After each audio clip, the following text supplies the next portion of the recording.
2019 ఎన్నికల్లో చూసుకుంటే మోదీని చూసి ఓట్లేశారు సార్ జనం. కానీ 2024లో కూడా అదే పరిస్థితి ఉంటుందని చెప్పి భారతీయ జనతా పార్టీ ఎక్స్పెక్ట్ చేసింది. కానీ ఇప్పటివరకు జరిగిన 4 దశల ఎన్నికల్లో ఘోరంగా పోలింగ్ శాతం పడిపోయింది. కాబట్టి మోదీపై ప్రజల్లో అసంతృప్తి పెరుగుతోన్నది. ఇదే దానికి సంకేతం అన్నది ఎకనమిస్ట్ కథనంలో. ఘోరంగా పడిపోలేదు ఫిగర్స్. ఫస్ట్ పాయింట్ 3% పడిపోయింది. సెకండ్ ఫేజ్ ఘోరంగా ఎట్లా పడిపోవడం అంటే చాలా రాష్ట్రాల్లో పెరిగింది కానీ ఇక్కడ పడిపోయింది కదా. ఇక్కడ దేశం మొత్తం మీద కూడా 3% పడిపోయింది సెకండ్ ఫేజ్లో. ఫస్ట్ ఫేజ్లో 4.5. అది ఘోరంగా పడిపోవడం అనరు. సో అది స్వల్పంగానే పడిపోయింది కానీ పడిపోయిన మాట నిజం. సో ఓటింగ్ పడిపోవడం అనేది అంటే గతంలో high voting is associated with rise of Modi. అంటే అధిక భారీ ఓటింగు 2014లో కానీ 19లో కానీ మోడీ ఫినామినన్ రిఫ్లెక్ట్ చేసింది. అందువల్ల హై ఓటింగ్ లేకపోగా ఓటింగ్ ఎంతో కొంత డిక్లైన్ కావడం వల్ల మోడీ ఫినామినన్ లేదు అన్నది దేశవ్యాప్తంగా వస్తున్నటువంటి విశ్లేషణ. దీనికి కారణం ఏంటి అంటే మీరన్నది నిజం. నేషనల్ ఎలక్షన్ స్టడీస్ ప్రకారం కూడా బీజేపీకి ఓటు వేసిన వాళ్ళలో గణనీయమైన భాగం మోడీకి ఓటేశారు. Centre for study of developing societies Lokniti వాళ్ళ నేషనల్ ఎలక్షన్ స్టడీ ప్రకారము బీజేపీకి ఓటు వేసిన ప్రతి ముగ్గురిలో ఒకరు మోడీని చూసి ఓటేశారు. ఇది 1 out of every 3. Even Karnataka లాంటి రాష్ట్రాల్లో 1 out of every 2 అంటే ప్రతి ఇద్దరిలో ఒకరు మోడీని చూసి ఓటేశారు. ఈవెన్ బీజేపీకి సాంప్రదాయంగా బలంగా ఉన్న యూపీ నుంచి గుజరాత్ వరకు కూడా ఇక్కడ కూడా బీజేపీకి బలమున్న ప్లేస్లో కూడా మోడీ ఫ్యాక్టర్ అనేది ఎన్నికల్లో చాలా కీలకంగా ఉపయోగపడ్డది. దానికి ఆ మోడీ ఫ్యాక్టర్ అనేది ఇప్పుడు లేదు అనేది, మోడీ అనుకూల వేవ్ లేదు, మోడీ వ్యతిరేక వేవ్ లేదు అని. మోడీ అనుకూల వేవ్ ఉన్నా వ్యతిరేక వేవ్ ఉన్నా డెఫినెట్గా ఓటింగ్ పెరిగేది, అనుమానం లేదు. ఎందుకంటే ఓటింగ్ పెరగలేదు అంటే మోడీని మళ్ళీ ప్రధాని చేయాలన్న ఉత్సాహము లేదు, మోడీని ఓడించాలి అనేటువంటి ఉత్సాహం కానీ నమ్మకం కానీ లేదు. ఉత్సాహం కన్నా ఎక్కువ నమ్మకం లేదు. సో అందువల్ల ఓటింగ్ తగ్గింది 4 దశల్లో అనేది. ఇప్పటి వరకు 389 సీట్స్లో పోలింగ్ అయిపోయింది. సో ఈ 4 దశల పోలింగ్ ట్రెండ్ చూస్తే డెఫినెట్గా 2019లో ఉన్న మోడీ ఫ్యాక్టర్ లేదు. 2014లోమో యూపీఏ 2 ప్రభుత్వము అనుసరించినటువంటి అవినీతి విధానాల వల్ల అవినీతి కుంభకోణాల ఆరోపణలు 2G కుంభకోణం నుంచి మొదలుకొని అనేక కుంభకోణాలు అవి మోడీ 10 ఏళ్ల పాలనలో ఎవరిని చేయలేదన్న తర్వాత సంగతి. కానీ ఆ రోజుల్లో యూపీఏ 2 ప్రభుత్వ హయాంలో వచ్చినటువంటి అనేక కుంభకోణాలు, ఇండియా అగెన్స్ట్ కరప్షన్ అంటూ అవినీతిపై జరిగినటువంటి ఒక బలమైన పొలిటికల్ నరేటివ్ మోడీ ఫినామినల్ కారణమైంది. దాంతోపాటు 2012-2013లో స్టార్ట్ అయింది ఎకనామిక్ ఫాల్. ఇండియన్ ఎకానమీ అనేక పారామీటర్స్లో దెబ్బతిన మొదలైంది. అప్పుడే పాలసీ పెరాలసిస్ అంటే విధానపరమైన పక్షవాతం, పాలసీ పెరాలసిస్ అని టర్మ్ ముందుకు వచ్చింది. సో ఎకానమీ దెబ్బతినడం, అవినీతి కుంభకోణాలు పెరగడం, 10 ఏళ్ల యాంటీ ఇన్కంబెన్సీ కాంగ్రెస్కు ఉండడం, ఈ ఫ్యాక్టర్స్ అన్నీ వెరసి మోడీ అనే ఒక స్ట్రాంగ్ లీడర్ వస్తేనే, ఒక డిసిసివ్ నిర్ణయాత్మకమైన నాయకత్వం వస్తేనే దేశ ఎకానమీ బాగుపడుతుంది, దేశం బలంగా ఉంటుంది అనేటువంటి ధోరణి పెరిగింది. సో ఆ ఆస్పిరేషనల్ ఇండియన్, ఆ ఇన్సెక్యూర్ ఇండియన్ మోడీ వెనకాల ర్యాలీ అయ్యారు. కానీ 2019 ఎన్నికలకు వచ్చే వరకు వాస్తవంగా పుల్వామా ఇన్సిడెంట్, బాలాకోట్ ఇన్సిడెంట్ జరగక ముందు ఇప్పుడు మోడీ ఫ్యాక్టర్ పైన ఏ రకమైన ప్రశ్నలు రైజ్ అయ్యాయో అప్పుడు కూడా రైజ్ అయ్యాయి. సిఎస్డిఎస్ లోక్నీతి వల్ల మీరు ప్రీపోల్ సర్వేలు చూడండి, ఈవెన్ బిఫోర్ పుల్వామా ఇదే రకమైన పరిస్థితి ఉంది. ఇప్పుడు అంతకన్నా ఎక్కువ ఉందని latest CSDS Lokniti study.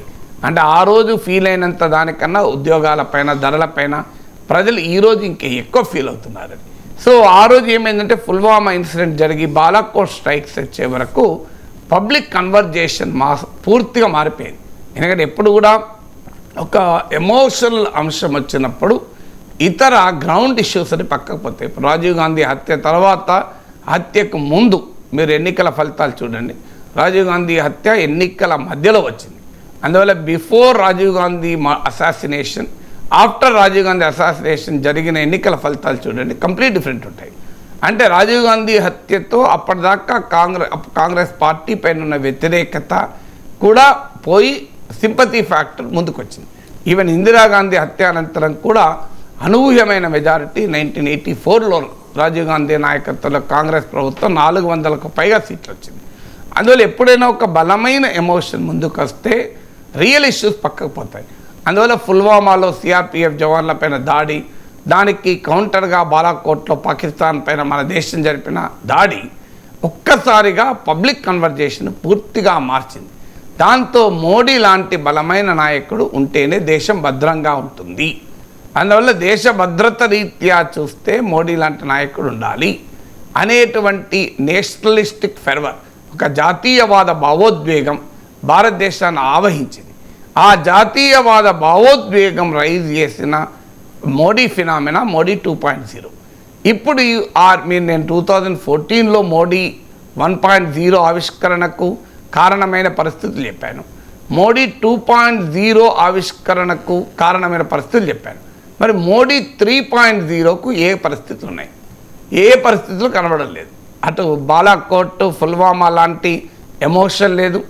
Congress ప్రభుత్వ అవినీతి, పాలసీ పెరాలసిస్ లాంటి కండిషన్స్ లేవు. పైగా 10 ఏళ్ల ప్రభుత్వం తర్వాత ప్రజలు ఉద్యోగాలపైన, ధరలపైన, ఎకనామిక్ ఇష్యూస్ పైన తీవ్రంగా ఫీల్ అవుతున్నారు. ఇప్పుడు సిఎస్డిఎస్ లోక్నీతి వల్ల ప్రీపోల్ స్టడీ చాలా క్లియర్గా jobs and economy, livelihoods and prices major కన్సర్న్గా చెప్పారు. సో మోడీని మద్దతు ఇచ్చే వాళ్ళు ఎవరు కూడా ఎకానమీ పైన మద్దతు ఇస్తున్నామంటలేరు. మోడీ పైన మద్దతు ఇచ్చే వాళ్ళు ఏంటి? దేశ్ కా ఇజ్జత్ దునియాభర్ తీసుకెళ్ళిండు. అంటే భారతదేశ గౌరవాన్ని ప్రపంచవ్యాప్తం చేశాడు. బలమైన నాయకుడు. రాముడు గుడి కట్టాడు.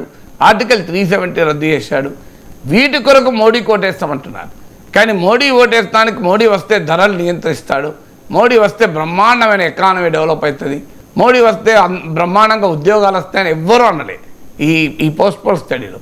అంటే Modi phenomena is always associated not with economy. Modi phenomena is associated with emotion. So emotion ఎప్పుడైతే లేదో ఎకానమీకి ఇష్యూస్ ముందుకు వచ్చి మోడీ 3.0 అంటే మూడోసారి మోడీ ప్రజల ముందుకు వస్తే 2014 నాటి బలం, 2019 నాటి బలం మోడీకి ఉండదు.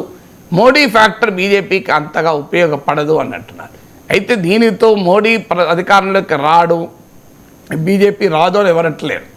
సో ఎందుకంటే మోడీ ఫ్యాక్టర్ ఎంత బలమైంది, మోడీ అండ్ బీజేపీ ఫ్యాక్టర్ అంటే మీకు 2014లో హిందీ భాష మాట్లాడే రాష్ట్రాల్లో బీజేపీకి 47% ఓటింగ్ వచ్చింది. ఇది 2019లో హిందీ భాష మాట్లాడే రాష్ట్రాల్లో 54% పెరిగింది. అలాగే మీకు వెస్ట్రన్ ఇండియా అంటే గుజరాత్ నుంచి మహారాష్ట్ర వరకు వెస్ట్రన్ ఇండియాలో బీజేపీ ఓటింగు 2014లో 52% ఉంటే 2019కి వచ్చే వరకు 55% పెరిగింది. అంటే నార్త్ అండ్ వెస్ట్రన్ ఇండియా అంటే బీజేపీకి బలమైన ఈ ప్రాంతంలో 54-55% ఓటింగ్ బీజేపీకి ఉంది. సో ఇందులో ఎంత తగ్గిన ఈవెన్ ఈస్టర్న్ ఇండియాలో కూడా 2014తో పోలిస్తే 2019లో 21% ఓటింగ్ బీజేపీ ఇచ్చుకుంది. సో అందువల్ల ఇంత పెరగంది ఎక్కడ అంటే సౌత్ ఇండియాలోనే. సౌత్ ఇండియాలో మాత్రం 2014తో పోలిస్తే 2019 కేవలం 0.2% మాత్రం తగ్గింది, పెరగలేదు. ఇక ఇండియా కూటమికి ఓటింగ్ పెరిగింది కేవలం సౌత్ ఇండియా మాత్రమే. ఇక మిగతా north, west, east, north east అంతటా కూడా తగ్గింది 2014తో 19. అందువల్ల మోడీ ఫ్యాక్టరు, బీజేపీ ఫ్యాక్టరు కొంత దెబ్బతిన్న మాట నిజం.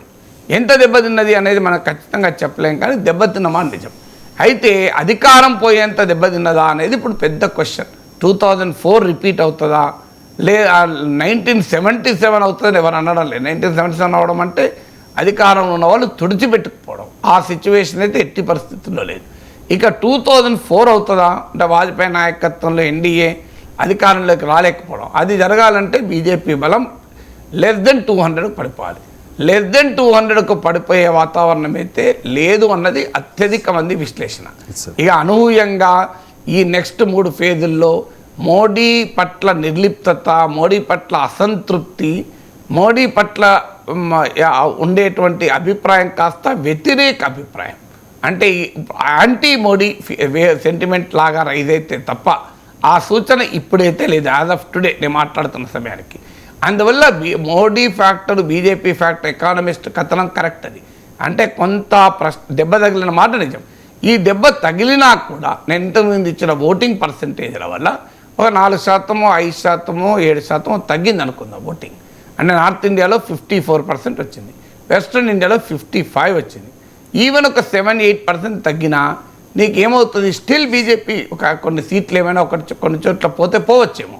రాజస్థాన్, ఈస్టర్న్ రాజస్థాన్లో కొంత పోతాయి అంటున్నారు, యూపీలో కాస్త తగ్గుతాయి అంటున్నారు. గుజరాత్ లాంటి స్టేట్లో మెజార్టీలు తగ్గచ్చు, ఎందుకంటే కొన్ని చోట్ల 20% మెజార్టీతో బీజేపీ గెలిచింది.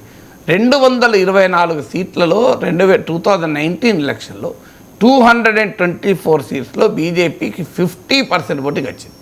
50% అంటే సగం ఓట్లు బీజేపీకి వచ్చాయి. అది మామూలు నెంబర్ కాదు, 224 సీట్స్. సో ఇక మ్యాసివ్ వేవ్ ఉంటే తప్ప, ఒక బలమైన యాంటీ మోడీ వేవ్ ఉంటే తప్ప మొత్తం తారుమారు కాదు. అయితే ఆ స్థాయిలో యాంటీ వేవ్ లేదు. అసంతృప్తి ఉన్న మాట నిజం.